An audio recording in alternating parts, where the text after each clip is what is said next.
옛날 옛적 프랑스의 어느 작은 마을 근처에 울창한 숲이 있었습니다. 그 숲은 에투알 숲이라 불리었고 마을 사람들은 이 숲에 대해 수많은 이야기와 전설을 가지고 있었습니다. 그 중에서도 가장 유명한 이야기는 숲속 깊은 곳에 위치한 비밀 언덕에 대한 것이었습니다.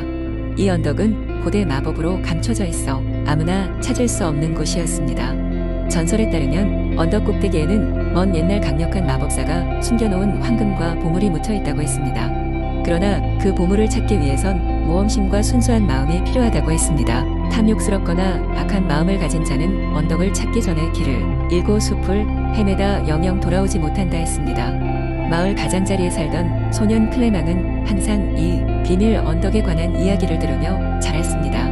그의 머릿속에는 늘 그곳을 찾아가 보리라는 꿈이 있었습니다. 어느 날 클레망은 모험을 떠날 결심을 하고 새벽에 오기 전 집을 나섰습니다. 숲으로 들어간 그는 새벽에 안개 속을 걸으며 숨소리마저 죽이고 주위를 살폈습니다. 숲은 생각보다도 어두웠고 알 수 없는 새들의 울음소리가 그를 따라왔습니다.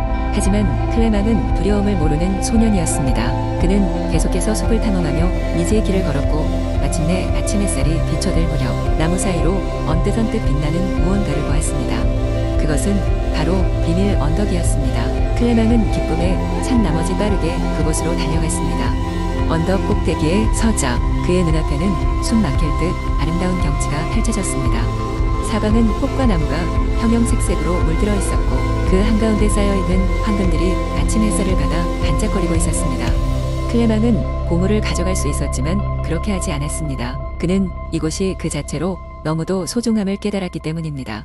대신 그는 언덕의 아름다움을 가슴 깊이 간직하며 마을로 돌아가기로 했습니다. 돌아가는 길은 숲속 주민들의 환영을 받으며 마치 꿈을 꾸는 것 같았습니다.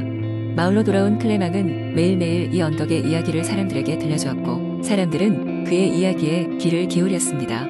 그리고 그 이야기는 그 후로도 수세기를 두고 전해지며 사람들에게 모험과 순수한 마음의 가치를 일깨워 주었습니다. 두 번째 이야기. 옛날 옛적 프랑스의 어느 작은 마을 주위에는 빽빽한 숲이 있었습니다. 그 숲은 마을 사람들에게 신비로움과 동시에 두려움을 주는 장소였습니다. 오래된 전설에 따르면 숲에는 마법에 걸린 동물들이 살고 있다고 합니다. 하루는 이웃 마을에서 한 젊은 청년 이름은 장 그 숲을 탐험하기로 결심했습니다. 그의 마음속에는 모험에 대한 갈망과 숨겨진 보물이 있을지도 모른다는 희망이 가득했습니다. 숲의 입구에 다다른 장은 신비한 광경을 목격했습니다. 나무 사이로 비치는 햇살이 바닥에 금빛 패턴을 그리며 새들은 아름다운 소리로 노래하고 있었습니다. 숲속으로 더 깊이 들어갈수록 장은 동물들이 서로 대화를 나누는 것을 우연히 듣게 되었습니다. 캥거루가 여우에게 말했습니다.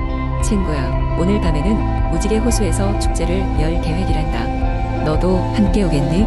여우는 밝게 웃으며 대답했습니다. 물론이지. 축제에서 제일 멋진 춤을 출 자신이 있거든. 장은 호기심을 참을 수 없어 그 동물들을 따라 무지개 호수로 향했습니다. 그곳은 숲의 중심에 위치한 작은 호수로 달빛 아래 무지개 빛깔로 물들어 있었습니다. 호수 주변에는 이미 많은 동물들이 모여 무언가를 준비하고 있었습니다.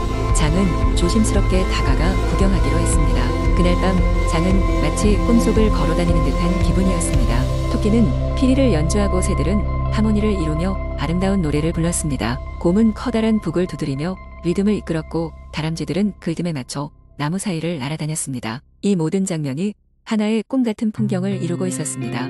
장 또한 축제에 자연스럽게 함께하게 되었습니다. 토끼와 피리를 주고받으며 음악을 만들어내고 나무 사이에서 산들바람처럼 춤을 추었습니다. 동물들은 장을 환영했고 그는 이 마법 같은 순간을 마음속에 깊이 간직하기로 했습니다. 아침이 되자 동물들은 제자리로 돌아가고 장은 숲을 떠나야 했습니다. 그는 이 특별한 밤을 기억하며 마을로 돌아왔습니다. 마을 사람들은 그의 이야기를 듣고 숲에 대한 경외심을 다시금 느꼈습니다. 장은 그 후로도 종종 숲을 방문했고 날마다 새로운 이야기들이 그를 기다렸습니다. 숲속의 동물들은 장에게 언제나 따뜻하게 맞아주었습니다. 이렇게 프랑스의 작은 숲에서는 매일 밤 새로운 이야기가 펼쳐졌고 사람들은 그 전설과 마법을 통해 숲의 심리를 조금 더 이해할 수 있었습니다. 세 번째 이야기. 옛날 옛적 프랑스의 푸성기가 무성한 한 마을에 한 가족의 염소들이 살고 있었습니다. 엄마 염소는 그녀의 7아이 염소들, 즉 작은 새끼 염소들을 무척 사랑하였습니다. 어느 날 엄마 염소는 아이들에게 양해를 구하며 시장에 다녀올 테니 혼자 집을 지키고 있어야 한다고 했습니다.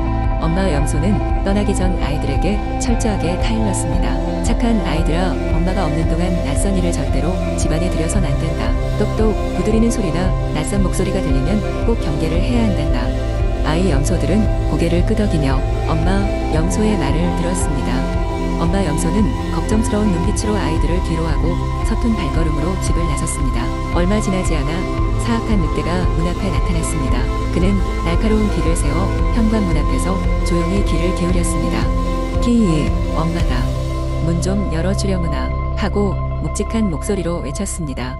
그러나 눈치 빠른 맏형 염소가 이렇게 대답했습니다. 엄마는 아니다. 엄마의 목소리는 훨씬 더 부드럽고 단정해. 늑대는 이에 굴하지 않고 목소리를 가다듬고 다시 이렇게 말했습니다. 이제 더 부드럽죠. 오, 얘들아, 문 좀 열어주려무나. 하지만 아이 염소들은 영리하게도 낯선 이의 목소리를 구별해냈습니다. 안 돼. 우리는 엄마의 발을 봐야 문을 열어줄 수 있어. 라고 아이들은 외쳤습니다. 이에 늑대는 흰 밀가루를 구해 발에 바른 후 다시 돌아왔습니다. 아이들아, 지금 엄마의 흰발을 보여줄게. 빨리 문을 열어다오. 이제껏 조심성이 많던 새끼 염소들은 이번에는 나이 어린 막내 가문 사이로 힐끔 보고는 흰발을 보고 믿어버리고 말았습니다. 문이 덜커덕 열리자 늑대는 기다렸다는 듯이 안으로 쏟아져 들어왔습니다. 작은 염소들은 깜짝 놀라하면서 뿔뿔이 흩어졌습니다. 어떤 염소는 부엌으로 숨고 다른 염소는 침대 아래 숨어들었습니다. 늑대는 교활하게도 방 안을 수색하며 염소들을 하나씩 찾아내 삼켜버렸습니다. 다행히도 가장 작은 막내 염소는 재빠르게 시계 안에 몸을 숨겼습니다. 늑대는 나머지 염소들로 배를 채운 후 느긋하게 떠났습니다. 시장에서 돌아온 엄마 염소는 집안이 어수선한 것을 보곤 무언가 잘못되었다는 것을 직감했습니다. 엄마 염소의 다급한 목소리를 들은 막내 염소는 시계 속에서 나와 겁에 질린 얼굴로 모든 상황을 설명했습니다. 슬픔과 분노로 가득 찬 엄마 염소는 막내를 데리고 나가서 늑대를 찾기 시작했고 얼마 지나지 않아 나무 그늘 아래서 낮잠을 자고 있는 늑대를 발견했습니다. 엄마 염소는 조금도 주저하지 않고 재빨리 위험천만한 작전을 시작했습니다. 그녀는 늑대가 잠든 동안 큰 가위를 사용해 늑대의 배를 조용히 갈랐습니다. 그러자 그녀의 사랑하는 새끼 염소들이 차례로 모습을 드러냈습니다. 염소들은 모두 무사했고 저 깜짝 놀란 얼굴로 무슨 일이 일어난 건지 아리송하게 바라봤습니다. 엄마 염소는 다시 가위를 조심스럽게 사용해 늑대의 배를 끼어 바늘과 실로 꿰매둔 후 속을 돌멩이로 가득 채웠습니다. 결국 무거운 돌멩이 때문에 늑대는 깨어나자마자 가까운 우물가로 곤두박질치며 그대로 물속으로 쏟아지게 되었습니다. 늑대는 영원히 돌아오지 못하였고 염소 가족은 다시 평화로운 나날을 보내게 되었습니다. 엄마 염소와 아이 염소들은 다시 행복하게 살게 되었고 아이들은 절대 문을 낯선 사람에게 함부로 열어주지 않겠다고 다시 한번 다짐했습니다. 그리고 그들의 강한 유대와 지혜로운 행동은 마을 전체에 전해져 모두가 염소 가족의 이야기를 오래도록 기억하게 되었습니다. 네 번째 이야기.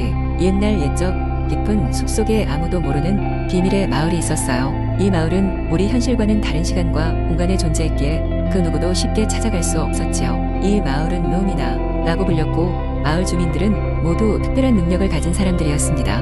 루미나 마을 사람들은 자연과 조화를 이루며 살아가고 있었어요. 그들은 나무와 이야기를 나눌 수 있었고 밤하늘에 떠있는 별들로부터 조언을 받을 수도 있었어요. 그런데 이 마을에는 아주 특별한 전설이 있었어요. 그것은 바로 언젠가 세상의 균형을 잃게 만드는 악한 힘이 나타날 것이며 빔을 막아낼 영웅이 루미나에서 태어날 것이라는 이야기였지요.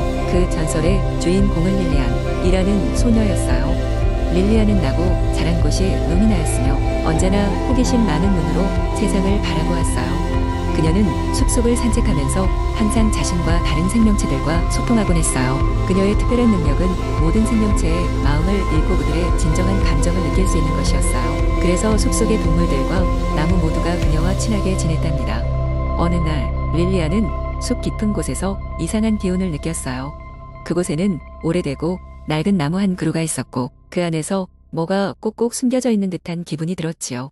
릴리아는 그 나무에게 다가가 이야기를 나누었고 나무는 그녀에게 오랜 시간 숨겨져 있던 비밀을 털어놓았어요. 그것은 바로 고대의 봉인이 풀리고 있으며 세상에 큰 혼란을 가져올 힘이 깨어나고 있다는 것이었지요. 릴리아는 이 소식을 마을 어른들에게 전했어요. 마을 사람들은 함께 이 위기에 맞서 싸우기로 결심했어요. 하지만 마을의 현자는 릴리안에게 진정한 전설의 영웅이 그녀 자신임을 알려주었습니다. 그녀가 중심이 되어 이 문제를 해결하지 않으면 안 된다는 것이지요. 릴리안은 두려웠지만 마을 사람들과 함께 계획을 세우기 시작했어요. 루미나의 가장 강력한 마법사들이 그녀의 곁에서 지원하며 그녀가 가진 특별한 능력을 최대한 끌어낼 수 있도록 도와주었지요. 동시에 마을 곳곳에 사는 친구인 동물들도 그녀에게 힘을 보탰습니다. 그들은 숲 곳곳에서 일어나는 작은 변화들까지 그녀에게 전해주며 조력을 아끼지 않았어요. 오랜 준비 끝에 릴리안은 드디어 숲속의 낡은 나무 아래에 있는 고대 동굴로 향했습니다. 그곳은 마치 시간이 멈춘 것처럼 고요했지요. 릴리안은 자신의 능력을 최대한 끌어내어 봉인을 지키던 악한 힘과 대치했어요. 결국 그녀는 강력한 힘과 용기의 시험을 통과하며 악의 힘을 봉인하고 세상을 구할 수 있었답니다. 릴리안의 용기와 지혜는 전설이 되어 오랫동안 루미나 마을과 그 너머의 세계에 전해졌어요. 이제 릴리안은 평화로운 삶으로 돌아왔고 그녀의 이야기는 다른 이들에게 희망과 꿈을 심어주는 영감이 되었지요. 그렇게 루미나는 다시 평화로운 나날을 이어갔답니다.